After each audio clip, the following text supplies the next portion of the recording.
వాస్తవం అండి. రేవంత్ రెడ్డి గారు మాత్రం ఈ విషయంలో నిజం చెప్పారు. ఎందుకంటే మనం చూస్తున్నాం అసలు సబ్జెక్టు రానోళ్ళు ఏం రానోళ్ళు బీటెక్లు కంప్లీట్ చేస్తున్నారు, ఎంబీఏలు కంప్లీట్ చేస్తున్నారు, అన్నీ కూడా చేస్తున్నారు. చాలా వరకు నేను చూస్తుంటే నిజంగానే అది మాత్రం వాస్తవం అండి. ఏదో మరి యూనివర్సిటీలలో ఏ విధంగా పాస్ చేస్తున్నారో అర్థం కావట్లేదు. ఏది రాసినా కూడా పాస్ చేయడం జరుగుతుంది. అంటే ఎడ్యుకేషన్ అనేది కూడా ఒక బిజినెస్ పరంగా అయిపోయింది ఇప్పుడు బీటెక్లో వచ్చేసరికి. కాలేజీలో ఏమో ఫిల్ కావాలా, వాళ్ళు ఎట్లన్నా రాయని ఏమన్నా రాయని వట్టి పేపర్లను క్వశ్చన్ పేపర్లు 10 సార్లు అటు ఇటు రాసినా కూడా పాస్ చేస్తున్నారు. అది నిజమండి.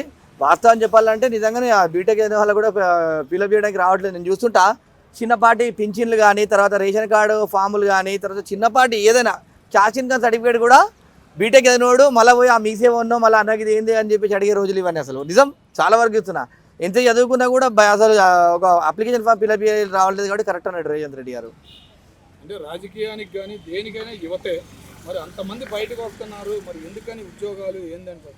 గుర్తుపెట్టుకోరి, చదువు అందరు చదివిన తర్వాత మిగతా పనులు ఎవరు చేస్తారండి?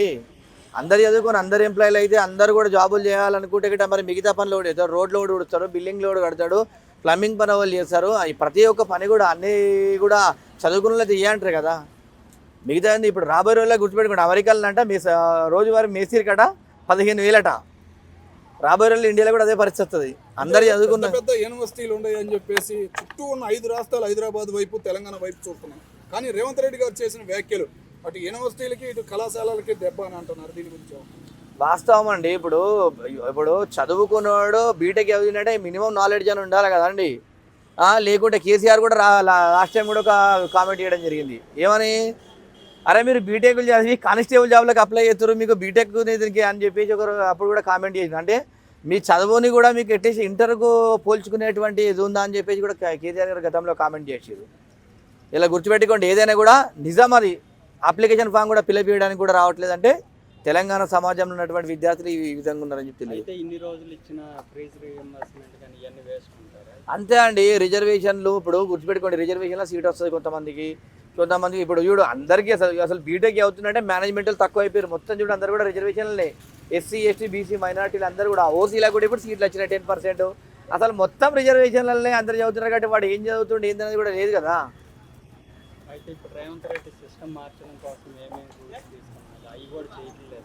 కామెంట్ ఇవ్వగానే ఒక్కటండి, కొంచెం ఎడ్యుకేషన్ వ్యవస్థలో నేను చూస్తున్నా 10th క్లాస్ అయిపోయిందంటే అసలు ఇక పిల్లోని గాలికి వదిలేస్తున్నాడు. అది కాలేజీలు కానీ, తర్వాత యూనివర్సిటీలు కానీ, ఏది కూడా కానీ. అసలు ఇంటర్లో కాలేజీకి రాకుండా నడుస్తుంటే డిగ్రీ అయితే అసలు కాలేజీకే పోడు.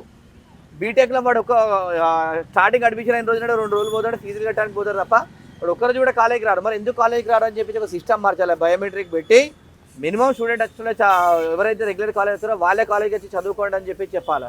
ఎందుకంటే ఓపెన్ స్కూల్స్ ఉన్నాయి కదా, అందులో చదువుకోవాలి. ఈ రెగ్యులర్ కూడా ఓపెన్ లాగా అయిపోయింది. ఇప్పుడు రీసెంట్గా తీన్మార్ మల్లన్న కూడా కార్పొరేట్ కాలేజెస్ వెళ్ళి ర్యాంకుల మీద సర్వే చేస్తే అవన్నీ ఫేక్ అని చెప్తారు. అలాంటి కాలేజీని క్లోజ్ చేసి నిజమండి. ఇది మాత్రము 100% ఫేక్ అండి. చైతన్య నారాయణ అండి, గుర్తుపెట్టుకోండి. మనిషి సరే, నేను ఒక 20 ఏళ్ళ నుంచి నాకు నాలెడ్జ్ వచ్చినప్పటి నుంచి చూస్తున్నా. 20 సంవత్సరాల నుంచి నారాయణ చైతన్యం తప్ప అంటే ప్రతిసారి వాళ్ళ దగ్గర పిల్లలు టాప్ ర్యాంక్లు వస్తే కానీ దేశం మొత్తం ఎక్కడ రావా అండి? అంటే ప్రతిసారి వాళ్ళ పిల్లలకే దేవుడు జ్ఞానం ఇస్తారు, నాలెడ్జ్ ఇస్తారు. పుట్టినోడు అంతా కూడా వాళ్ళ దగ్గరనే జ్ఞానం వచ్చేది ఉంటుంది, వేరే దగ్గర ఉండదా? ఇదంతా డబ్బులతోని, ఇదంతా పైసలతో ఇవన్నీ ర్యాంకులు తెప్పించారు తప్ప ఆ కాలేజీలో అసలు ఏమి ఉండనే ఉండదు. ప్రతిసారి వాళ్ళే ఉంటారు. మీరు గుర్తుపెట్టుకోండి, వేరే వాడికి అవకాశం ఉండదా? మరి మిగతా చోట్ల ర్యాంకులు వచ్చినప్పుడు గవర్నమెంట్ స్కూళ్ళలో కూడా ప్రకటనలు ఇవ్వచ్చు కదా, ర్యాంకులు వచ్చినాయి అది ఇచ్చేది అని. మరి వాళ్ళ కాలేజీలు వచ్చినాయి కాబట్టి వాళ్ళు ఇచ్చుకుంటున్నారు, మిగతా వాళ్ళని ఎందుకు స్పందించారు? ఒక్కటండి గుర్తుపెట్టుకోండి, కార్పొరేట్ వ్యవస్థ ఇప్పుడు వాళ్ళంటే ఇప్పుడు డబ్బులు ఇస్తారండి, టీవీ ఛానల్కి డబ్బులు ఇస్తారు. ఇప్పుడు ఒక టీవీ ఛానల్లో కూడా ఇప్పుడు గుర్తుపెట్టుకోండి, టీవీ ఛానల్కి పెద్ద ఛానల్ ఇవ్వాలని కూడా గవర్నమెంట్ స్కూల్ ఇది ఇంత ట్యాప్ ర్యాంక్ ఇచ్చిందంటే ఇయ్యారు కదండి. చైతన్య నారాయణ అయితే వాళ్ళకు మేనేజ్మెంట్కి డబ్బులు ఇస్తే అని ఇచ్చాయి కాబట్టి వాళ్ళు అవుతారు తప్ప గవర్నమెంట్ ఏమొస్తుందండి బెనిఫిట్?